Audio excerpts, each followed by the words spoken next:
जी जनाब, sports cafe देखने वाले तमाम साथियों को, दोस्तों को अस्सलाम वालेकुम।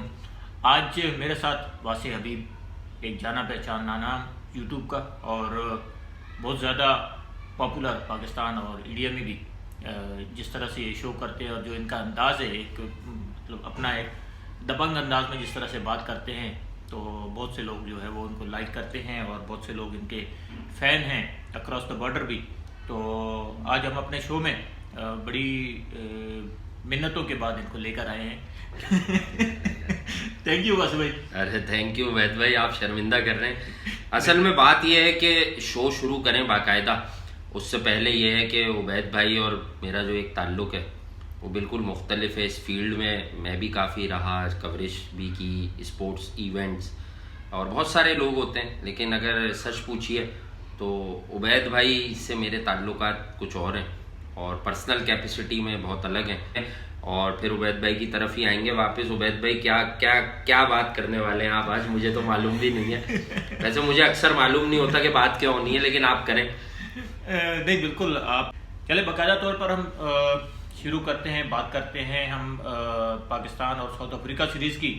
और जिस तरह से पाकिस्तान की टीम वहाँ पहुँची है और हमने देखा है कि प्रैक्टिस वगैरह शुरू हुई है, लेकिन एक चीज़ समझ नहीं आ रही वैसे कि पाकिस्तान यहाँ से खेलने गया है साउथ अफ्रीका से, और साउथ अफ्रीका के प्लेयर जा रहे हैं आईपीएल खेलने, तो ये क्या ड्रामा है भाई? आईपीएल में साउथ अफ्रीका का एक प्लेयर है जो क्रिस मॉरिस, जो साउथ अफ्रीका को तो बहुत कम रिप्रेजेंट कर रहा है, आजकल तो वो टीम का पार्ट भी नहीं होता, लेकिन वो 16.25 करोड़ रुपए में बिका है इंडिया।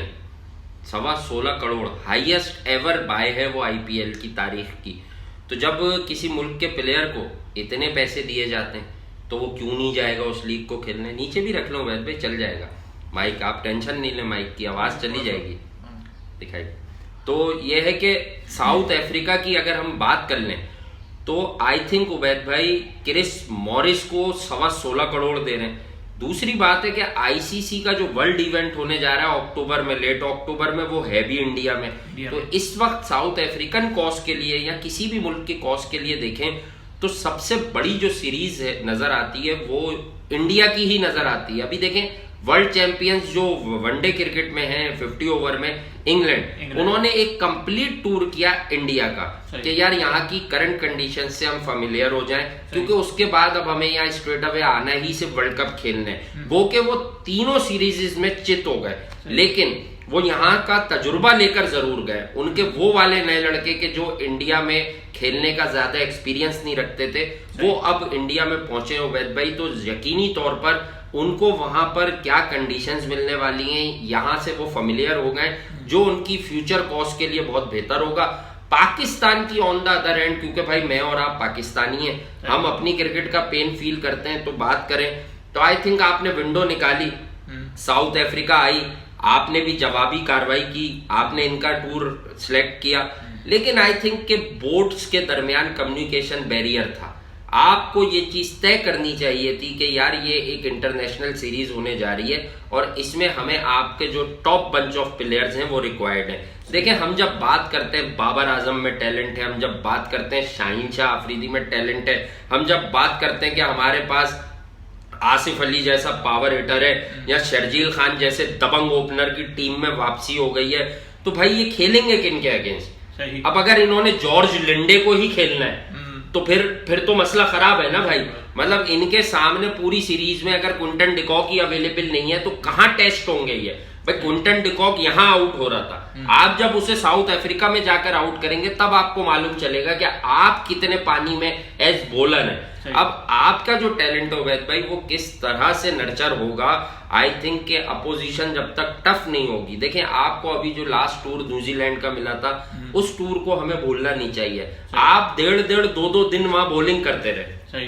तो ये मेरा सवाल है कि भाई आपको ये तय करना था साउथ अफ्रीकन क्रिकेट बोर्ड से, जिससे on paper Pakistan cricket board के शायद ताल्लुकात बड़े स्ट्रॉन्ग है बिल्कुल है। तो बस उबैद भाई यही होता है कि आपने आई थिंक जो इनिशिएटिव लेना था वो बड़ा तगड़ा लेना था कि भाई पहले हमारी सीरीज खेलो, उसके बाद आप जाओ आईपीएल में। अगर कोई आपको, मैं ये पाकिस्तान की कॉज के लिए कह रहा हूं, देखे ना कि जब पीएसएल डिसकंटिन्यू हुआ तो उसके बाद फ्रेंचाइजीज की तरफ से ये कहा गया था कि आप इसी महीने में दोबारा कंटिन्यू कर ले PSL को, उसके लिए पाकिस्तान को कुर्बानी देनी पड़ती साउथ अफ्रीका सीरीज की। बिल्कुल। लेकिन पाकिस्तान क्रिकेट बोर्ड ने अपने साउथ अफ्रीका से ताल्लुकात की वजह से उस तजवीज को रद्द किया और उन्होंने कहा कि नहीं जी, हम टूर हर सूरत करेंगे, बिल्कुल, हम अपनी PSL को आगे बढ़ा देते हैं। बिल्कुल। तो ये आपने जो बात की कि पाकिस्तान क्रिकेट बोर्ड के और क्रिकेट साउथ अफ्रीका के ताल्लुकात अच्छे हैं, तो वो ताल्लुकात इसीलिए अच्छे हैं कि पाकिस्तान ने ये कुर्बानी भी दी, अपना इवेंट आगे किया, लेकिन साउथ अफ्रीका जो है वो अपने प्लेयर्स को वहां भेज रहा है। बिल्कुल।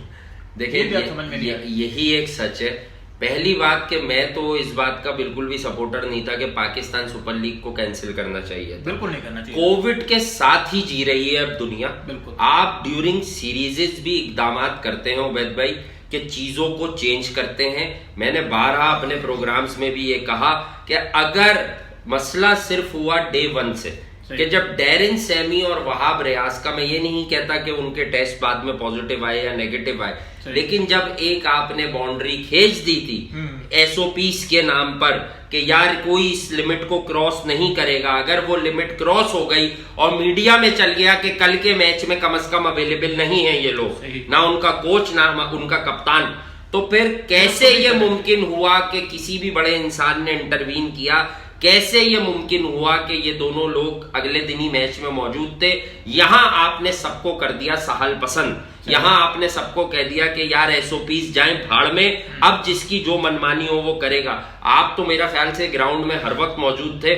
आप मुझे बता दें कि कोरोना कोविड की संगीन सूरत हाल है और सेलिब्रिटीज आ रही हैं, हमारे लिए काबिल एहतराम है हमारे भाई और बहनें सेलिब्रिटीज, ग्राउंड में जाना, वहां जाके डगआउट में एग्जैक्टली वहां बैठ रहे हैं, 10-10 लोग आकर कह रहे हैं हमारे साथ सेल्फी खिंचवाएं, तस्वीरें बाहर आ रही हैं। कौन सी SOPs जो सेल्फी लेने आपका मेरा किसी बोर्ड के ओहदेदार का कोई रिश्तेदार बच्चा सेल्फी लेने आ रहा है, क्या वो बाहर नहीं जा रहा? क्या वो बाहर से अंदर नहीं आ रहा? क्या वो बायो सिक्योर बबल का हिस्सा था उबैद भाई?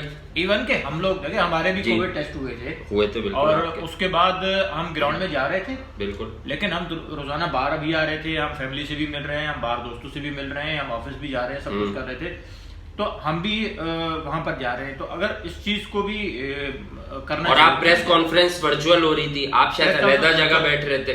नहीं, हमारा डायरेक्ट इंटरेक्शन प्लेयर्स के साथ नहीं था ना। लेकिन देखिए, आधे रास्ते तक तो हमारा रास्ता भी एक था। एग्जैक्टली, आप भी उन्हीं रास्तों से गुजरते थे ना जिन रास्तों से प्लेयर्स गुजरते थे। जिन रास्तों से प्लेयर्स की वैन आती थी, मेन गेट मैंने भी देखा हुआ है, मैं भी जाता रहा हूं कि भाई आप मीडिया बॉक्स तक जा रहे हैं तो रास्ते तो सेम ही है ना।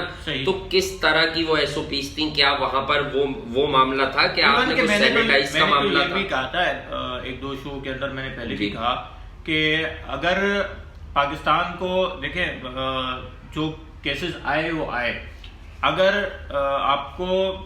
अगर फॉरेन प्लेयर चले भी जाते तो फिर भी आपको जो है अपने लोकल प्लेयर्स के साथ भी जाना पड़ता, तो आप अपने इवेंट को कंटिन्यू रखते। बिल्कुल, इवेंट होना चाहिए। यही एक सच है कि आपने इस इवेंट का दम निकाल दिया, जबकि ये अभी आधा भी नहीं हुआ। और आप पाकिस्तान क्रिकेट बोर्ड के गले आए हुए हैं कि आप इसको सूरत कराना है, क्योंकि आगे आपकी सीरीज है। बहुत ज्यादा प्रेशर होगा उबैद भाई, यकीनी तौर पर। वो बातें आप उससे बेहतर जानते हैं कि कितना जो है वो ब्रॉडकास्टर्स पर दबाव होगा, कितना जो है वो जो मार्केटिंग वाले लोग हैं उनका प्रेशर आ रहा होगा कि भाई जो स्पॉन्सर्स हैं वो शोर मचा रहे होंगे। और यकीनी तौर पर आने वाले वक्तों में पाकिस्तान क्रिकेट बोर्ड जो लॉसेस हुए हैं इस इवेंट को रुकवाने पर, उसको भी बताएगा। शायद आप लोगों तक वो पहुंच भी गई हो बात कि अब तक एक्सपेक्टेड या एस्टिमेटेड लॉसेस कितने हो गए हैं। देखिए, अब आपको फिर दोबारा नए सिरे से करना है, नए सिरे से प्लेयर्स को बुलाना है, फिर आप एक पूरा होटल करने जा रहे हैं कि हमने पूरा होटल एक अलग से करना है, फिर आप बाहर की वो प्लेयर्स आएंगे नहीं आएंगे, उनकी मुल्की कमिटमेंट्स क्या हो गई होंगी, जो है वो बायो सिक्योर बबल का पूरा वो कॉन्ट्रैक्ट दे रहे हैं। जी हाँ, मैंने आज सुबह ये खबर पढ़ी है। तो अब जो है ना वो अखराजात ज्यादा बढ़ गए हैं, लेकिन अब अभी तक ये नहीं पता कि भाई ये जो इजाफी अखराजात हो रहे हैं ये PCB खुद देगा या ये भी फ्रेंचाइज से कहेंगे। फ्रेंचाइज वाले तो पहले ही रो रहे हैं कि हमें कुछ नहीं बच रहा। अच्छा, अभी भी कहते हैं वो कुछ नहीं बच रहा। चले तो वो फिर फ्रेंचाइज आगे सेल करते हैं। अब तो PSL एक अच्छा ब्रांड है, आई थिंक थोड़ा अच्छे पैसों में। दूसरी तरफ निकल गए पाकिस्तान साउथ अफ्रीका की।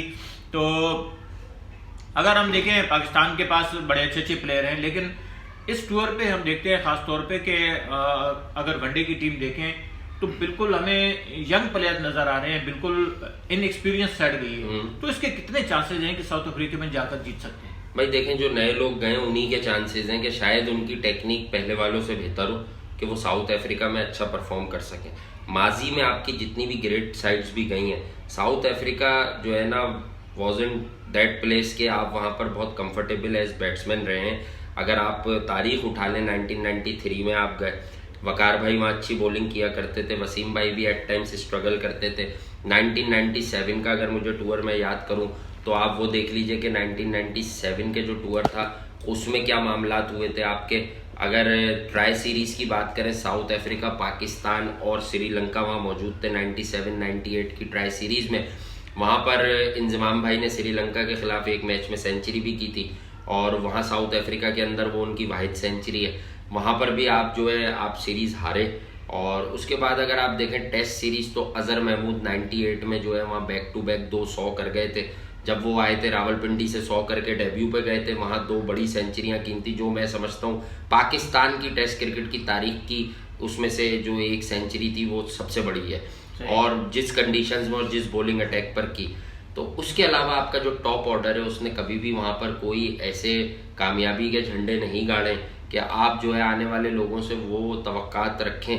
कम से कम ये है कि वहाँ आपकी टेक्निक्स चेक हो जाएंगी इन नए लड़कों की। अभी सऊद शकील का नाम लिया जा रहा था, उसे वनडे में भी डाल लिया था। चीफ सिलेक्टर मोहम्मद वसीम साहब के करीब रहे हैं वो, क्योंकि जो हमारा सरकारी टेलीविजन है उसकी टीम के कप्तान थे और मोहम्मद वसीम वहाँ भी कोच थे। मोहम्मद वसीम भी उन्हें पसंद करते हैं, पाकिस्तान में बड़े रन्स किए हुए हैं उन्होंने। वो तो अनफिट हो गए, वो तो है नहीं। आपके पास मुसद्दिका इत्तलात हैं तो मेरी नॉलेज में भी इजाफा कीजिए। मेरा के हवाले से भी कई जो है वो नहीं, वो अनफिट हो गए तो आसिफ अली क्यों उन्हें जबरदस्ती अनफिट कराया गया, कोई कह रहा है भाई। तो भाई अगर ये बात मफरूजों पर है तो लाकर कोई उनका सर्टिफिकेट शो किया जाए, क्योंकि अवाम में ये कंसर्न है कि आसिफ अली को ना देने की वजह से मोहम्मद वसीम से नाखुश थे मिसबाउल हक, इसलिए वो शर्जील खान के खिलाफ बयान दे रहे थे। जैसे ही आसिफ अली सिलेक्ट हो जाते हैं शर्जील खान के फेवर में बयान आना शुरू हो जाता है। तो बहुत सारे लोग ये कहते थे कि मोहम्मद वसीम आगे जाकर शायद येस मैन बन जाएंगे और चलेगी मिसबाउल हक की। तो फिर वैद भाई ऐसा ही नजर आ रहा है कि मिसबाउल हक की चलती हुई नजर आ रही है इस वक्त पूरे सिस्टम में। और अगर मिसबाउल हक की चलती हुई नजर आ रही है तो कहीं ना कहीं इसमें यानी आप ये कह रहे हैं कि सऊद शकील अनफिट नहीं थे? यार मैं ये कैसे कह सकता हूँ, ये खबर तो आपके पास होगी, लेकिन मैं ये कहता हूँ कि रातों रात ऐसा कौन सा मसला उस नौजवान छोटी उम्र के लड़के को हो गया। सऊद शकील वैसे भी लोगों को पसंद नहीं है। ज़िम्बाब्वे तो जाएगा। चले आपकी बिरादरी के लोगों का बहुत सारों का काम है, खैर मैं भी उसी बिरादरी का भाई छोटा सा पार्ट हूँ, बहुत अदना सा आदमी था। आजकल मेरी ऐसी कमिटमेंट नहीं है कि मैं किसी चीज को कवर करूं, और मैं इस पर कहीं ना कहीं शुक्रगुजार भी होता हूं भाई। जो सच बात है मैं अब आप लोगों को बता देता हूं, आप लोग वो बात क्यों नहीं करते, सारे लोग, सारे हमारे बड़े भाई ये बात क्यों नहीं करते कि जब इमर्जिंग एशिया कप में सऊद शकील ऑन पेपर आपका कप्तान बनकर गया था तो एजाज अहमद सीनियर ने सऊद शकील की मौजूदगी में रोहिल नजीर से कप्तानी करवाई यार ग्राउंड में। सऊद शकील पसंद ही नहीं है लोगों को, आपके सिस्टम को पसंद ही नहीं है सऊद शकील। नहीं, क्या वजह क्या है? उसकी परफॉर्मेंस नहीं है या उसका कोई एटीट्यूड? यार अगर उसकी परफॉर्मेंस नहीं है तो डोमेस्टिक क्रिकेट के को बंद कर दें। आप नहीं बोले, आप लोग नहीं जाया करें, वक्त जाया नहीं किया करें। पाकिस्तान क्रिकेट बोर्ड जो लंच टाइम में खाने करवाता है मनपसंद लोगों के, मनपसंद कैटरिंग वालों से, तो भाई पे वो खाने भी बंद करवा दें आप। अगर वो खाने डोमेस्टिक क्रिकेट होती है, कितने रन बनाएगा सऊद शकील? यही बनाता है ना आपके मुल्क में। नहीं तो फिर क्यों पसंद नहीं है जब वो रन्स भी करता है? भाई बात ये थी कि मोहम्मद वसीम उसे वनडे क्रिकेट में सिलेक्ट कर बैठे थे और वो गलत नहीं कर रहे थे, चाहे हम भी उन्हें कुछ कहते हो, तनकीद करते हो। बेसिकली आपको वनडे क्रिकेट में एक ऐसा कंसोलिडेट करने वाला प्लेयर अब रिक्वायर्ड है। आप बार बार हारिस सोहेल की तरफ जाते हैं जिसकी फिटनेस के मसाइल हैं और कंसिस्टेंसी के भी मसाइल हैं। अच्छा, अगर सऊद शकील अनफिट हुआ तो सऊद शकील लेफ्ट हैंडर है, जहां तक मेरी इत्तला मैंने उसे डोमेस्टिक में आप लोगों के साथ खड़े होकर खब्बा खेलते हुए देखा है। सही। तो हारिस सोहेल जो हर जगह आ जाता है, सर शफीक को काटने के लिए हारिस सोहेल याद आ जाता है टेस्ट में, तो वनडे क्रिकेट में तो हारिस की अच्छी परफॉर्मेंसेस हैं, तो why not Haris Sohail? All of the sudden Misbahul हक के खासुल खास आसिफ अली साहब, इज्जत माप जनाब आसिफ अली साहब किस तरह से आ गए। एक मैच आपने आपस में करवा दिया कि इसमें आसिफ अली रन बनाएगा, ये पैमाना है आपका किसी को टीम में लेने के लिए? भाई लीग क्रिकेट में मुआहदा होता है उसका, उवैद भाई सही, लीग क्रिकेट में मुआहदा होता है उसका साउथ अफ्रीका में, ठीक है। उसके वहां मजीद वैल्यू बढ़ानी थी, क्योंकि एक इनिंग आपको याद होगा पूरे 3 दिन पट्टियां चली, आसिफ अली ने ये कर दिया, उसके बाद वो लेने वाले भी पछताए हुए थे कि भाई हमने गलत ले लिया यार, भाई इसको छोड़ो। तो मैं आपको सच्ची बात बता रहा हूँ, चाहे आसिफ अली इस टूर पे 100 मार दें तब भी मुझे कोई फर्क नहीं पड़ेगा। प्लेयर की एक एबिलिटी होती है, एक उसकी स्किल्स होती हैं जो नजर आ जाती हैं। अगर 10 साल आपको भी क्रिकेट खिलाई जाए ना लगातार, तो एक दिन आप भी 100 करेंगे। कल मैंने ताहिर खान के साथ शो किया था, जी, वो ये ताहिर। कह रहे थे कि अगर इस टूर पे आसिफ अली रन्स न कर पाए तो फिर उनके लिए दरवाजे बंद हो जाएंगे, क्या ऐसा होगा? यार ताहिर भाई का अपना मतलब एक अपना व्यू पॉइंट है, और हमारे बड़े जबरदस्त वो फर्स्ट क्लास क्रिकेटर है। इस टूर पे करने होंगे क्योंकि उनकी वनडे में परफॉर्मेंस, हाँ, कहे तो वो ठीक रहे आपसे, अगर उन्होंने ये कहा तो कहा तो किसी हद तक ठीक है, लेकिन पाकिस्तान क्रिकेट में हमने ये देखा है जो लाडले हैं, चहीते बच्चे हैं, उनको मौके मिलते हैं। आपने ताहिर खान साहब का जिक्र किया, तो ताहिर खान के हवाले से भी बता दें कि डोमेस्टिक क्रिकेट में वो बेचारे आउट कर थक गए, उन्हें वहां भी ले जाया गया। बॉब वुलमर ने दस्ते शफकत भी उन पर रखा, और वो हमारे एक इदारा है, निजी इदारा, उसकी कोचिंग में भी है वाबस्ता, अल्लाह पाक बरकत दे उनको। और दूसरी बात यह है कि वो भी पाकिस्तान के लिए क्रिकेट बहुत आराम से खेल सकते थे, खेलने के करीब आ गए थे, और कभी उन्होंने ऑफ एयर भी हमें बताया तो नहीं, लेकिन हम समझ सकते हैं कि जब आसिम कमाल के साथ इस तरह के ड्रेसिंग रूम में सलूक होते रहे तो फिर दूसरों के साथ भी हुए होंगे। लेकिन यह है कि इसी तरह आसिफ अली जैसे लोग अब क्रिकेट में आते हैं और क्रिकेट खेलते हैं, मेरी कोई उनसे कोई पर्सनल बात तो है नहीं, मेरे उन्होंने ना कभी पैसे खाए ना मैंने उनके खाए, तो बात यह है कि आसिफ अली से कोई शिकवा नहीं, हम भी उनके दुख दर्द में हमेशा अच्छी बातें करते रहे। लेकिन भाई पाकिस्तान के मुल्क की टीम है ये फैसलाबाद की टीम तो है नहीं, ठीक है। जैसे शोएब अख्तर ने सरफराज को कहा था ना, ये नॉर्थ नाजमाबाद की टीम नहीं है, तो भाई ये बात शोएब अख्तर बता दें कि ये फैसलाबाद की भी टीम नहीं है। तो भाई कम से कम कोशिश ये की जाए कि हर आदमी मिसबा का कॉपी बुक, आसिफ अली को खेलते हुए देखा आपने कभी? हमेशा हिटिंग पे बात होती है, देखा मैंने कभी सुना नहीं किसी से। मैं बता देता हूँ कुछ लोगों को, आपकी ऑडियंस और अपनी ऑडियंस को तो मैं बता दूं यहाँ पर, आसिफ अली जब छक्का मारते हैं और पीछे जाते हैं तो दोनों को, मिसबाह हक को एक तरफ रख लीजिएगा, मैं एक छक्का भी बता देता हूँ। नेथन ब्रैकन को छक्का मारा था मिसबाह हक ने 2007 में, 111 मीटर का, Pakistan versus Australia 2007 inaugural T20 world cup. एक क्लिप उसका रखिएगा, एक आसिफ अली के छक्के का रखिएगा, पूरा मिसबाह हक की तरह ही वो पीछे वाइंड अप करते हैं, जाकर क्रीज में जो बैक चले जाते हैं पिछला कदम लेके, सेम वो मिसबाह हक की तरह छक्का मारते हैं पिछले कदम पर। जबरदस्त जी। ये बात वैसे किसी एक्सपर्ट ने कभी कही नहीं हो तो आप बताइएगा नहीं, वरना फिर वो अपने नाम से चिपकाएगा। वो खेलते भी मिसबाह हक की तरह, ये बहुत कम लोगों ने नोट किया होगा।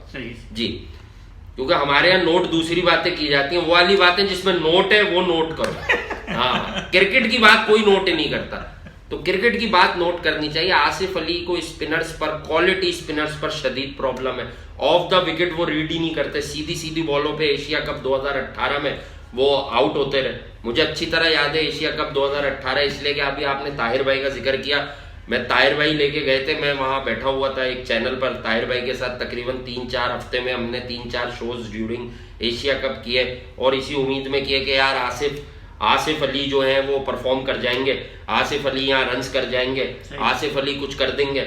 आसिफ अली ने कुछ करके ही नहीं दिया। इन लोगों की उवैद भाई किस्मत इतनी अच्छी है, आप यकीन कीजिए, इनकी इतनी बेहतरीन किस्मत है कि ये थोड़े थोड़े से रन्स करते हैं। टीवी पर मैच आता है, यार 2 ओवर 150 के करा दो, टीम में आ जाओ। माजी में भरी पड़ी है, अभी मेरे साथ अब्दुल रऊफ भाई थे मेरे प्लेटफॉर्म पर, 695 विकेटें उनकी। बिल्कुल है। कितनी क्रिकेट खेले वो? 5 टेस्ट हैं? कितने खेलते अगर अभी होते?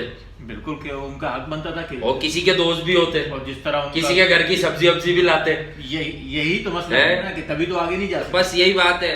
और आप एक सवाल मुझसे और भी कर सकते हैं, बहरहाल सवाल आपको, जहाँ आपने बात निकालनी है, आपका प्लेटफॉर्म है। मोहम्मद आसिफ आजकल वकार यूनिस पर तनकीद कर रहे हैं, पहले तो आप अपनी राय देना उस पर, आपको क्या लगता है? नहीं, मैं तो ये कहूंगा आसिफ का वो कैलिबर नहीं है कि वो वकार यूनिस पर तनकीद करे। क्या बॉलिंग में कैलिबर नहीं है, हरकतों में? नहीं, हरकतों में उसका अपना कैरियर देख ले भाई। ओवल टेस्ट जो फॉरफिट हुआ था, हाँ, उसमें बॉल टेम्परिंग कौन कर रहा था? अच्छा, ये कर रहे थे, मोहम्मद आसिफ कर रहा था। अच्छा, यानी सही हुआ था वो फॉरफिट। वो खुद ज्यादती भी थी वैसे इंग्लैंड वालों, वो खुद कर रहे हैं तो ठीक है, और वो वकार यूनिस पर बातें कर रहे हैं। चले, मेरी राय इस पर मुख्तलिफ है। मैं तो ये कहता हूँ, आपकी बात ठीक है, वहीं आऊंगा। वो जो क्रिकेट की बात कर रहे थे ना कि वकार यूनिस ने बहुत कैरियर के लेट मराइल में आकर नया बॉल करवाना सीखा, वहां तक वो बिल्कुल ठीक थे। अगर वो तमीज के दायरे में ये बात कहते तो कबूल हो जाती। दूसरी बात उनकी ये भी ठीक है, उन्हें बताने की जरूरत ही नहीं, पूरी दुनिया से आवाजें आती हैं। इमरान खान बोल चुके हैं, इमरान भाई ने जब कह दिया कि नया बॉल आसिफ से अच्छा कोई करता ही नहीं है, तो बात यह कि इतनी सारा टैलेंट लेकर तुम्हें इस टैलेंट को यूटिलाइज करना था ना, कि लोग ये याद रखते मोहम्मद आसिफ ने फला आदमी को ऐसे बोल्ड मारा, मोहम्मद आसिफ ने फला आदमी को ऐसे बोल्ड मारा, ऐसे एलबीडब्ल्यू किया। बॉलिंग तो मोहम्मद आसिफ की क्लास की थी, उसके तो अब आप उन्हें याद कहाँ रखते हैं? आप याद रखते हैं कि बिग बॉस में एक खातून बैठकर मोहम्मद आसिफ का नाम ले रही हैं। आप याद यहाँ रखते हैं कि मोहम्मद आसिफ ने इतनी चतुराई से नो बॉल की कि लोगों ने कहा यार देखो आमिर प्रोफेशनल नहीं था, इतनी बड़ी कर रही है, इसने तो बड़ी नाप तोल के की है कि लग रही है कि यार हादसाती नो बॉल हो गई। उसके बाद उनके कप्तान ने आके वहां पे रेत भी फेंकी। खैर मैं सलमान बट के लिए ज्यादा बात नहीं करता, उसके कुछ रीजंस है। साफ लफ्जों में मैं अगर पाकिस्तान क्रिकेट को पीछे जाता हुआ देखता हूं तो वो सिर्फ इस इंसिडेंट के बाद देखता हूं, क्योंकि सलमान बट जितनी तेजी से लर्न कर रहे थे, मेरी बात भी हुई है उनसे कई बार, मैंने सुना भी है, मेरी अपनी समझ है, अदना सी हो सकता है लोगों की ज्यादा। सलमान बट का क्रिकेटिंग ब्रेन और सेंस बहुत पढ़ा लिखा लड़का है, वो चीजों को समझता है। बहुत कमाल का सेंस था सलमान बट का क्रिकेट का, और बड़ा मतलब मैं कहता हूँ अनफॉर्चुनेट था, क्योंकि ऑस्ट्रेलिया को टेस्ट हरा दिया था सलमान बट ने शाहिद आफरीदी के ऑन टूर रिटायरमेंट लेने के बाद, लेकिन शायद शोहरत हजम नहीं हुई। मैं एक्सपेक्ट नहीं करता था सलमान बट से कभी भी इस तरह से कि वो इस तरह से जो है वो अपने जज्बात। फिर सलमान बट की दूसरी बड़ी खतरनाक बात बीच में सामने आ गई थी कि उन्होंने जो है इंडिया की ऑस्ट्रेलिया में जीत को बड़ा ऑर्डिनरी करार दे दिया था कि ऑस्ट्रेलिया डाउन एंड आउट है। तो फिर मैंने ये कहा कि फिर पाकिस्तान की टीम को जल्दी से एक टूर करवा दो। अगर मिचेल स्टार्क, जॉश हेजलवुड और पैट कमिंस ऑर्डिनरी बॉलर्स हैं, आई थिंक ये तो एक सेशन में खा जाएंगे आपकी टीम को। सही, सच्ची बात है भाई। लेकिन वहां जाके फिर हमारा बिहेवियर कुछ और हो जाता है ना, हमारा कुछ और हो जाता है। नहीं तो मतलब जो भी इंसान हो उसकी क्रेडिबिलिटी, उसकी तारीफ करनी चाहिए, चाहे वो आपको अपना दुश्मन भी समझता हो, भाई अल्लाह उसे खुश रखे। लेकिन जिसमें जो सलाहियत है, और अगर मैंने देखी है तो मैं बोलूंगा भाई, मैं सच बोलूंगा, सलमान बट जैसा क्रिकेट का जो दिमाग है वो बहुत रेयर आया 8-10 साल में, देखा ही नहीं 10-12 साल में जब से वो गए। लेकिन सलमान बट ने क्रिकेट खेली, T20 में वो कमजोर समझे जाते थे, वहां भी अपना गेम इंप्रूव किया, उबैद भाई आगे भी चले। लेकिन सलमान बट ने जहां फिनिश किया वहां उनसे उम्मीद नहीं की जा सकती थी। सलमान बट के पास बल्ले में बहुत रन्स थे और वो करते और करना शुरू हो गए थे, बहुत अच्छा खेलने लगे थे बड़े बॉलर्स के अगेंस्ट। लेकिन आज भी उन जैसा ओपनर हमारे पास नहीं आया। हाँ, उनके बाद वैसा ओपनर नहीं आया जो इतना क्विक लर्नर था। यानी कि टैलेंट से ज्यादा होता है कि आप लर्न कितना करते हैं। जैसे यूनिस खान को लोग कहते हैं, पूरी दुनिया को मालूम है कि वो आंखों को इतना प्लीजिंग नहीं लगते थे जितना मोहम्मद यूसुफ लगते थे, जितना इंजी भाई लगते थे। लेकिन यूनिस खान के पास क्या था? शदीद मेहनत, अनथक मेहनत और डेडिकेशन, क्रिकेट को इज्जत देना। आखिर वक्त तक लोग बताते थे कि यूनिस खान जब 8000 रन भी बना चुके थे टेस्ट क्रिकेट में, तब भी अपना बैट उसी तरह से साफ करते थे, बैट साफ करके रखते थे, डिसिप्लिन इंसान थे। इंडिया की क्रिकेट की आपको बात करनी थी, आपने मुझे कहा था, तो इंडिया की क्रिकेट में राहुल द्रविड़ के अलावा कुछ नहीं है, छोड़ दें सारे लेजेंड्स। उन्हें कहा आओ नेशनल टीम के कोच लगो, उन्होंने कहा वहां मेरी क्या जरूरत है, वहां तो फाइन ट्यूनिंग चाहिए मुझे, अंडर 19। अब ये जो जितनी भी ये जो नर्सरी बनी हुई है ना, द्राविड नर्सरी, जो क्रेडिट भी नहीं लेती कि यार ये तो मुझे कामक आई, ये होता है इंसान। यहाँ क्या होता है, बाबर आजम निकल के सामने आया, हर आदमी को इसकी छत पे पतंग भी उड़ाता था, वो भी बाहर आ गया, यार मैंने भी एक दफा ऐसे क्रिकेट सिखाई है। वो भाई ऐसे नहीं होता। राहुल द्रविड़ की प्रोडक्ट से ये जो आपको मिल रही है, बेंच स्ट्रेंथ देख रहे हैं आप इंडिया की। मतलब मैं यहाँ बैठ के आपके पास कंपैरिजन नहीं कर रहा, सच बोलना चाहिए, एक ही लोग हैं हम लोग यार। अब देखें इंडिया ने जिस तरह ऑस्ट्रेलिया को ऑस्ट्रेलिया में जाकर हराया, इस तरह की क्या टीम थी वो लड़के सोच भी नहीं सकते थे कि हम 5 साल बाद भी टेस्ट का डेब्यू करेंगे। भाई तो आधी इंडियन टीम तो बाहर बैठी थी। वही तो कह रहा हूँ, वो लड़के तो शार्दुल ठाकुर को तो बेचारे को अभी भी परफॉर्म करके पता नहीं होता कल एक टेस्ट सीरीज शुरू हो जाए मैं खेलूंगा नहीं खेलूंगा। जब खेलता है 30-40 रन बनाता है, जब खेलता है वो 4 आउट करता है। और आप कहते हैं कि राना फहीम अशरफ सबसे बड़ा ऑलराउंडर है। कितनी विकेटें राना फहीम अशरफ की आखिरी 5 मैचेस में? विकेटों की बात कीजिएगा, बॉलिंग ऑलराउंडर है वो। नहीं तो बॉलिंग ऑलराउंडर है तो भाई उसके तो परफॉर्मेंस हमें नजर ही नहीं आ रही। तो मैं वही तो कह रहा हूँ, अब तो ये तो बैट्समैन की बॉलिंग दिखाते हैं, बॉलर की ये दिखाते हैं बैटिंग भी उसकी जो है ना वो हमें कुछ नजर आई अभी न्यूजीलैंड के खिलाफ, ठीक है, या फिर कुछ अभी हमें साउथ अफ्रीका के खिलाफ। उससे पहले तो हमें कभी इस तरह की बैटिंग भी नजर नहीं आई। एक ही ब्राइट स्पॉट है पाकिस्तान में जिसकी बात करनी चाहिए, ऑल्दो मैं सरफराज अहमद का बड़ा एडमायरर हूँ। पाकिस्तान टीम को जिस मुश्किल में, आपको भी मालूम है जिस मुश्किल में उसने संभाला, लेकिन ठीक है हर उरूज को जवाल है। Sarfaraz is still our second best wicket keeper. अभी ये स्टेटमेंट आया मोहम्मद वसीम का भी कि सरफराज हमारा सेकंड बेस्ट विकेट कीपर है। मोहम्मद रिजवान पर जितनी तनकीद होती थी और जिस तेजी से उस लड़के ने खुद को ग्रो किया, ग्रूम किया, आई थिंक के हम कौन होते हैं मशवरा देने वाले।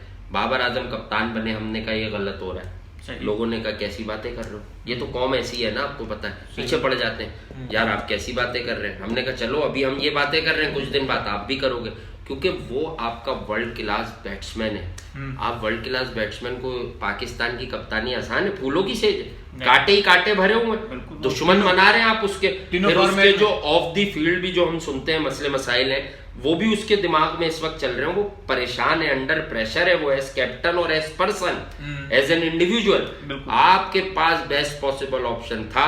आपकी नीयत अगर साफ होती, आप सरफराज अहमद को इज्जत से रिटायर करवाते या आप सरफराज अहमद को अभी कप्तान रखते। वो सब जानते हैं वो कप्तानी से क्यों हटा, आप मुझसे बेहतर जानते होंगे, वो आपका डोमेन है, आपको सब मालूम है उसको किसने बुलाकर कहा कि ये फॉर्मेट छोड़ दो और उसने मना कर दिया, वरना तो वो अभी भी खेल रहा होता। रिजवान दिखता ही नहीं आपको उन दो फॉर्मेट्स में, ऐसा ही है ना? ठीक है, ये यहाँ मैं आपसे पूछ रहा हूँ भाई, ये आपका डोमेन है, नहीं ऐसा ही है ना? तो बात है मनमानियों के खेल है, पसंद ना पसंद के खेल है। अगर किसी आदमी के टेलीफोन पर टीम सेट होती है तो ठीक है, आप पाकिस्तान के साथ खेल रहे हैं। वो मोहसिन हसन खान भाई क्या जुमला बोलते थे कि पाकिस्तान से खेलो, पाकिस्तान के साथ ना खेलो, ठीक है, नॉट विद पाकिस्तान। तो वो उनका एक जुमला, वाकई हर इंसान में कोई ना कोई अच्छी बात होती है। मोहसिन भाई का जुमला बिल्कुल राइट है और लगता है तीर निशाने पर कि यार एक ऐसा कप्तान, भाई मैं चैंपियंस ट्रॉफी को नहीं रोता, जीत गए, लेकिन मैं ये नहीं कहता वो फ्लूक था। पूरी दुनिया में मैं हैरान हूं, आज तक बात नहीं हुई कि आप चैंपियंस ट्रॉफी क्यों जीते। कोई कहता फखर के 100 से जीत गए, कोई कहता हसन की बॉलिंग से जीत गए। यार खुदा का, सरफराज की कप्तानी 15 साल की क्रिकेट उठा लो, स्टीव वॉ और रिकी पॉन्टिंग का जो अर्ली पार्ट था, उसके बाद आप आखिरी जो 2008-9 के बाद से, बाद में पॉन्टिंग भी बैकफुट पे हो गया जब टीम में बड़े नाम चले गए। क्रिकेट उठा लो, 10 ओवर के बाद पावर प्ले होता है ना, ऐसे समझाता हूं, पावर प्ले में लगती है पिटाई, उसके बाद बैट्समैन खुल जाता है कि यार अब मैं सेटल्ड हूं, हमारे रन्स बोर्ड पर है, अगर हम 4-5 रन्स के साथ स्कोर चलाएंगे अगले 20 ओवर तो हम ऐसी पोजीशन में होंगे कि 90% टीमें वहां से हारती नहीं। सरफराज क्या गेम करता था चैंपियंस ट्रॉफी में, सरफराज अहमद स्लिप लगा लेते थे, फील्ड ऊपर लेते थे और वो 15 ओवर के बाद अपने बॉलर्स को रिलैक्स नहीं होने देते थे 20 ओवर के बाद, और कहते थे अब 2 ओवर हसन तुम डालो वापस।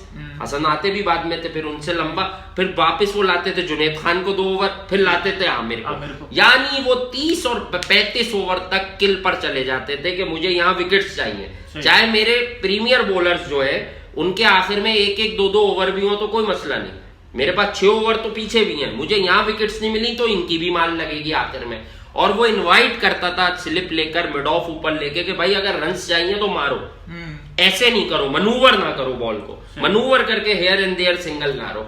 ये वो कप्तान है। सुनी आपने कहीं उबैद भाई किसी हल्के में ये बात कि ये ग्रेटनेस थी उस कप्तान की? मेरा रिश्तेदार थोड़ी है भाई, कभी ये बात नहीं हुई, मेरा रिश्तेदार थोड़ी है। मैं तो चले एक पहले बुरी लाइन दे देता हूं, मैं तो खफा हूं। खफा किस लिए हूं कि भाई आपको अल्लाह ने इतनी इज्जत दी, आप दबकर क्रिकेट क्यों खेल रहे हो? आओ आप भी प्रेस कॉन्फ्रेंस करो, चले जाओ छोड़कर क्रिकेट, यार कि मेरे साथ ये सुलूक किया इन्होंने। आपको क्वालिफायर खेलना पड़ता, सही, आप चैंपियंस ट्रॉफी जीत गए आ गए। अब फिर आमिर सुहेल ने चैंपियंस ट्रॉफी जीते, 8 टीमों की चैंपियंस ट्रॉफी में हम 8वें नंबर पर थे, तो फिर अब आप और हम जीत गए, आप जीत गए। तो वैद भाई मतलब जब आप देखें बात, इट नॉट अबाउट सरफराज और असद शफीक और बाबर आजम, यार it always about Pakistan. Pakistan cricket से जब तक आप लोग इंसाफ नहीं करेंगे, करते रहे जो आपको पिक्चर दिखानी है। लेकिन एक बात मैं आपको बता दूं, अब ये ग्लोबल विलेज है, दुनिया जानती है कि पाकिस्तान की क्रिकेट में क्या होता है, बिलीव मी, दुनिया जानती है ना कि सरफराज उस टाइम कहां छोड़ कर गया हमें। हम T20 में वर्ल्ड नंबर 1 थे, बिल्कुल। हम वनडे में चौथे पांचवें नंबर पर थे, आज हम सातवें आठवें नंबर पर खड़े हुए। टेस्ट में हम इसी तरह हम टॉप 3 में थे, आज हम कहाँ खड़े हुए। तो फिर नजर तो आता है ना, अगर आप किसी के साथ करोगे तो फिर देखें, मैं सरफराज कौन सा इंसान है, क्या करता है। एक बात पे मैंने सरफराज पे हमेशा तनकीद की, हाँ करे, लेकिन मैंने बहुत बात की उसके ऊपर, मैंने सोशल मीडिया पर भी लिखा था मैंने कि सरफराज जब कप्तान है तो वो 7वें 8वें नंबर पे क्यों बैटिंग पे आ रहा है? बहुत वेरी गुड क्वेश्चन, क्यों आ रहा है भाई? मैं बताऊंगा, इसका जवाब सिर्फ मेरे पास है। आप बैट्समैन, आपको चौथे पांचवें नंबर पे, छठे नंबर पे आपको बैटिंग पे आना चाहिए। आप खत्म करें, मुझसे जवाब लें। फहीम अशरफ की भी बात आ रहे हो आप, शाहजाद खान की बात, वाह मक्कार आदमी है, चालाक आदमी है। बेवकूफ था जब हम और आप वेस्ट इंडीज की कमजोर टीम पे हंस रहे तो ऊपर खड़े होकर छत पर नेशनल स्टेडियम कराची की, तो वो प्लेयर बना रहा था और वो ये समझ रहा था कि मेरी तो बड़ी इज्जत है। ओपनर आके 100 करता और दिखाता वो 100, एक साल तक मैंने तो 100 किया था, लेकिन वो ये चाह रहा था यार इधर ये बच्चा सेट हो जाए, इधर हुसैन तलत सेट हो जाए, इधर आसिफ अली सेट हो जाए। ये गलती है सरफराज की, यानी मुल्क सेट करना था ना। अरे तो खुद भाई वो यही समझ रहा था ना कि मैं तो बड़ा कप्तान हूं। तो मैं तो कह रहा हूं, आप समझ रहे हैं ना मेरी बात, मैं हिट का मार रहा हूं कि वो छोटी टीमों पे आके 100 करता, दुनिया खुश रहती, 50 करता, दुनिया खुश रहती। उसने जाके 2015 के वर्ल्ड कप में जब उसे बुरी नीयत से खिलाया कि साउथ अफ्रीका के खिलाफ इसको खिला दो, डेल स्टेन और मोर्नी मोकल इसका दम निकाल देंगे, और उसने विकेट पर चलकर चौके मारने शुरू किए, तो दूसरों का दम, वहां भी 100 था उसका, वो तो इंथुजियाज्म डबल भाग गया वो, रन आउट हो गया वो 49 पर। सही 5 कैच लिए थे लेकिन जवाबी कार्रवाई में उसने भाई, और उसमें से एक कैच आपको याद होगा वाब रियाज की बॉल पर। बिल्कुल बिल्कुल। बात यह है कि सरफराज पर शो नहीं करना है भाई, लेकिन बात यह है कि जो इंसान आपकी क्रिकेट को थोड़ा उठा रहा था आपने उसको गिरा दिया, तो फिर अल्लाह पाक आपको कैसे उठाएंगे भाई? बड़ा मुश्किल है फिर यहां से आपको उठना। चले अब दोबारा अगर हम एक क्विकली रिव्यू कर लें पाकिस्तान साउथ अफ्रीका सीरीज का, तो कहां देख रहे हैं पाकिस्तान टीम को? पाकिस्तान को कन्विंसिंगली जीतनी चाहिए सीरीज, मजाक मस्ती अपनी जगह, इतनी बुरी टीम नहीं है इस वक्त हमारी इनके मुकाबले में। मिसबाह हक ने भी जाते बयान दिया है। हमारे पास मिडिल ऑर्डर में कौन सा बैट्समैन है भाई? बहुत अच्छे बैट्समैन है। कौन सा बैट्समैन है? बताएं, नाम बताएं मुझे भाई। आपके पास रिजवान है, आपके पास हैदर अली है, आपके पास दानिश अजीज है, आपके पास इमामुल हक है, ऊपर टॉप पे आ जाएं आप। शुक्र इतने सारे नाम ले दिए आपने ना। आजकल तो जिससे पूछो कौन जिताएगा, बाबर। कप्तान कौन होगा, बाबर है यार। वो बॉलिंग कौन कराएगा, बस अब यही रह जाता, उस पे भी लोग क्या बाबर। हम तो पीछे पड़ गए बाबर आजम के, एक आदमी मिल गया, लोगों को ये हो रहा है कि जल्द से जल्द उसका दम निकल जाए, वो इतना बड़ा नाम कैसे बन रहा है, ये है प्रॉब्लम भाई। मोहम्मद रिजवान एक बहुत अच्छा प्लेयर है और इस वक्त वो एक सुप्रीम फोर्स है वर्ल्ड क्रिकेट में। रिजवान का टेस्ट नहीं है, I am quite sure Rizwan वहां भी अच्छा करेगा। उसके बाद बाबर आजम मौजूद है। हैदर अली पर जितना बैंक किया पाकिस्तान क्रिकेट में आप जानते हैं, हैदर अली T20 की भेंट चढ़ गया है जरा सा। वो T20 स्टाइल में गेंद को ड्रैग करता ऑफ स्टंप से लेग स्टंप पर। हालांकि मैंने अंडर 19 वर्ल्ड कप में और अंडर 19 क्रिकेट में देखा है, हैदर अली का कोई ऑफ स्टंप का या ऑफ साइड का प्ले कमजोर नहीं हो वैद भाई, वो अच्छे स्ट्रोक्स खेलता है, लेकिन T20 के माइंडसेट से खेल रहा है वो। तो आई थिंक कि हैदर अली यहाँ पे अच्छा परफॉर्म करेगा। और वो आप बात करते हैं सीनियर प्रोस की, तो एक ना एक दिन सबको जाना, और आपके जहन में जो 2 नाम हमेशा से रहते हैं, उन्होंने आपको कौन सा कोई वर्ल्ड कप का सेमीफाइनल कभी जितवा के दिया है, भूल जाए उन नामों को। उसमें से एक का एक आधा साल से परफॉर्मेंस चल रही है, अच्छी बात है, वो पाकिस्तान को T20 वर्ल्ड कप ही जितवा दें। लेकिन अगर आप कहेंगे शुएब मलिक को ले आओ इस मिडिल ऑर्डर में, जो पूरे पाकिस्तान में आवाज लग जाती है, शुएब मलिक भाई का बड़ा एहतराम है, उन्होंने पाकिस्तान को सर्व किया, मेरे लिए काबिल एहतराम है। लेकिन शुएब मलिक गया कहाँ, अचानक से क्यों गायब कर दिया? मतलब आपको उन्हें कब तक रखना है? 1999 में वो इतने से आए थे, छोटे से बेबी फेस के। ये पाकिस्तान की क्रिकेट पर बोझ है ये लोग। इन्होंने 20 साल में कोई एक टाइटल भी नहीं जितवाया। मैं बताता हूँ अच्छी बात, मैं याद दिलाता हूँ। 2009 में पाकिस्तान जब जीता, शाहिद आफरीदी की बैटिंग पे एक एंड पर खड़े हुए थे, बॉलें खा रहे थे पाव पर मलिंगा की, लेकिन खड़े हुए थे। इनका सबसे बड़ा कारनामा ये, और ये गले बड़े अच्छा मिले थे शाहिद आफरीदी से। उसके अलावा उबैद भाई इन्होंने कभी नहीं जितवाया कोई बड़ा मैच। यार मैं सारे याद है मुझे, मैं आप एक एक करके याद दिलाऊंगा आपको मैच। इन्होंने एक मैच नहीं जितवाया। हम तो भाई इतने से में इतना बड़ा हो गया कि शुएब मलिक कोई मैच जितवाएंगे। और मोहम्मद हफीज मोहम्मद हफीज भी ऐसे ही थे, लेकिन एक साल से वो क्रिकेट फियरलेस खेल रहे हैं। इस वक्त मोहम्मद हफीज ऐसे फॉर्म में कि मेरी दुआ है कि वो ऐसी फॉर्म में रहे। तो देखें, एक आदमी से कुछ नहीं होता, लेकिन T20 मेरा ख्याल से लाना चाहिए, लेकिन आई थिंक कि वो फिर जो जितनी क्रिकेट उनकी रह गई है ना कम होगी। 50 ओवर से बेहतर है कि वो T20 में आपको जितवा रहे ना। आप इंग्लैंड में जो एक T20 जीते हैं ना, वो भी हफीज भाई की वजह से ही जीते हैं। उससे पहले वाला जो हार गए थे, अगर वो भी जीतते, वो भी हफीज भाई की वजह से जीतते। Batting fearless. इस वक्त एक साल से जो मोहम्मद हफीज बैटिंग कर रहे हैं, ऐसी ही बैटिंग वर्ल्ड क्रिकेट में हो रही है। सही। और हर दूसरा बैट्समैन कर रहा है। पाकिस्तान में एक ही आदमी ऐसी बैटिंग कर रहा है, वैद भाई, जिसका नाम मोहम्मद हफीज। बस इसलिए मेरा इख्तिलाफ भाई, इख्तिलाफ हम क्या, सीधी पिक्चर है। आप मार्केट चेक कर लें, मुजर बानी सुपर ओवर में आपके गले पड़ जाता है। बाबर आजम 100 कर जाते हैं और पावर पे और सुपर ओवर खेलने नहीं आते, और फिर आप कहते हैं कि यार बाबर आजम की जो क्लास है वो विराट कोहली वाली है, वो स्टीव स्मिथ वाली है। ठीक है, होगी भाई, मैं भी पाकिस्तानी हूँ, मैं भी उनका फैन हूँ। बाबर आजम तो अभी हमें स्पिनर्स के खिलाफ भी जो है वो थोड़ा घबराते हुए नजर आए। घबराते हुए, इनकमिंग डिलीवरी पर प्रॉब्लम है उनको। केशव महाराज की सीधी बॉल पैड पर खा रहे हैं वो, और उसी पे आउट हुए। आपने सुनी किसी से ये बात? कोई क्यों नहीं बता रहा, कोई एक्सपर्ट क्रिकेट का, ये कमजोरी। प्रोटोरियस की इनकमिंग 127 वाली बॉल पे आउट होने वाला बॉलर है वो। बाबर आजम के लिए वो आउट होने वाला बॉलर है। बाबर आजम जैसा वो बाबर आजम है भाई। इनकमिंग बॉल पर प्रॉब्लम है, इनकमिंग बॉल पर प्रॉब्लम है। कोचेस क्यों नहीं देख रहे? इसको कौन दूर करेगा? कोचेस दूर करेंगे। बाबर आजम से बड़ा कोच भी है कोई पाकिस्तान में? क्यों? मोहम्मद यूसुफ क्या कर रहे हैं? मैं तो सुबह क्या कर रहे हैं? अच्छा, मोहम्मद यूसुफ क्या कर रहे हैं वैसे टीम में? यूनिस खान कर रहे हैं ना? नहीं, मोहम्मद यूसुफ भी है ना नेशनल हाई परफॉर्मेंस सेंटर में। हाँ है, यूनिस खान टीम के साथ है। तो यूनिस खान टीम के साथ है, तो यूनिस खान क्या सिखाएंगे? साउथ अफ्रीका के खिलाफ सीरीज हुई थी, यहाँ कैंप लगा हुआ था कराची में, उसमें मोहम्मद यूसुफ भी थे। वनडे क्रिकेट कितनी खिलाई हमने यूनिस खान को? कितने? इंग्लैंड का 100, इंडिया का 100, हांगकांग का 100, और कितने 100 है उनके? एक न्यूजीलैंड का 100। अब यूनिस खान को ऐसे बैट्समैन चैलेंज कर रहे हैं? नहीं। वनडे क्रिकेट कितनी खिलाई है यूनिस भाई को?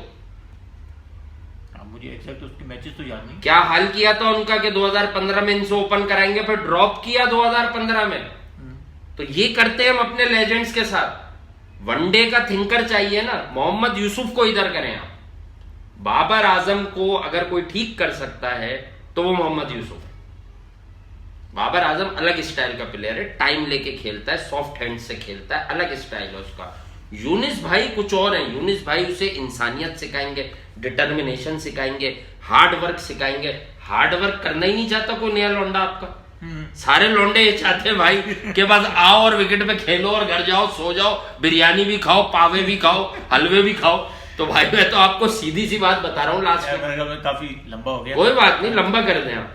40 मिनट हो गए। हाँ, वो 3-4 मिनट तो आप काटिए अगर ना, जो हमने एक दूसरे की तारीफ की वो ज्यादा की है, वो बहुत ज्यादा तारीफें की हैं हमने। नहीं खैर, वो तो कट जाएगा, बीच में भी कुछ करना पड़ेगा। हाँ। बहरहाल मेरे ख्याल में आज हमारा पहला सेशन था दोनों का एक साथ, और काफ़ी अच्छा रहा, काफ़ी अच्छी डिस्कशन हुई, और बहुत सारी चीज़ें हमने कवर करने की कोशिश की। Pakistan cricket, Pakistan south Africa series, India cricket भी हमने ज़्यादा बात नहीं की, लेकिन थोड़ा बहुत हो गया।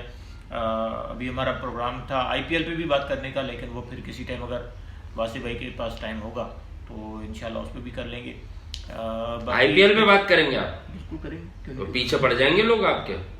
PSL पे बात करा करें आप, मैं बता रहा हूँ आपको। IPL पे नहीं, PSL पर बात करें आप बताएं कि बायो सिक्योर बबल होता क्या है। भाई आप PSL पे तब बात करेंगे ना जब PSL का टाइम आएगा तो ना। तो IPL पे क्यों बात कर रहे हैं? तो IPL इवेंट होने चाहिए। इंडिया को खुश करना चाहते हैं आप भी? नहीं, मतलब हम तो इंडिया से व्यूज लेने चाहते हैं आप?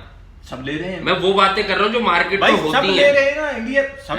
देखिए जितने यूट्यूबर्स हैं वो क्या कर रहे हैं? इंडिया पे बात कर रहे हैं ना। कर रहे हैं। तो मैं कह रहा हूँ जो नहीं कर रहे वो भी करके देख लें, मार्केट चेक कर लें। तो भाई हम भी कर लेंगे, क्या मसला है? नहीं, आप करेंगे तो मैं ये कह रहा हूँ आपको व्यूज तो नहीं लेने इंडिया से। भाई व्यूज आ गए तो ठीक है, ना आए तो नहीं। आप क्यों करना चाहते हैं मैं बताता हूँ, आपके दिल में क्या होगा। क्रिकेट पे बात करना चाहते हैं। एग्जैक्टली, आपको पता है कि सबसे बड़ी लीग है ना दुनिया की। भाई देखे, इंडिया की क्रिकेट इंप्रूव हुई है ना। काइल मिल्स को जानते हैं? बिल्कुल जानता हूँ।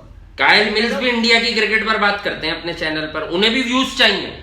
भाई देखें, इंडिया की क्रिकेट बात करने के काबिल है तो बात की जा रही है ना। Exactly, Indian cricket is right now is the biggest brand, जिस पर काइल मिल्स भी बात कर रहा है, ब्रैड हॉग भी बात कर रहा है, और बड़े बड़े नाम भी बात कर रहे हैं। बांग्लादेश की क्रिकेट क्यों नहीं बात होती? करनी चाहिए थोड़ी सी बात। नहीं, मैं कह रहा हूँ कि अगर इंडिया की क्रिकेट बात करने के काबिल है तो उसके ऊपर बात हो रही है। एग्जैक्टली, वो ब्रांड है, उसमें प्लेयर्स हैं, क्वालिटी है बस, इसलिए इंडिया की क्रिकेट के ऊपर बात हो रही है। और जिसको तकलीफ है वो खुद भी आके करके देख ले। बातें होनी चाहिए, नॉलेज होनी चाहिए, एग्जीक्यूशन होनी चाहिए। बिल्कुल। बताना, ये नहीं बताना फला ने फला को फोन किया तो टीम में आ गया। ये बताओ पिच पर क्या हो रहा है भाई, पिच पर बताओ बॉल कहां पड़ी कहां निकली। सही बात। ये काम होता है क्रिकेट पर बात करना यार। चले, आप लोगों ने इतनी देर हमें बर्दाश्त किया।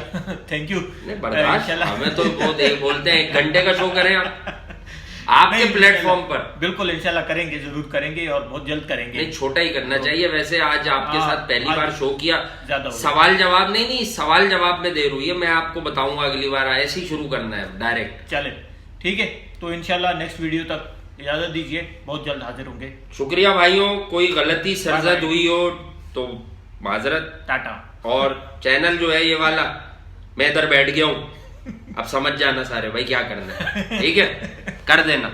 Thank you. सही है, ओके गाइस।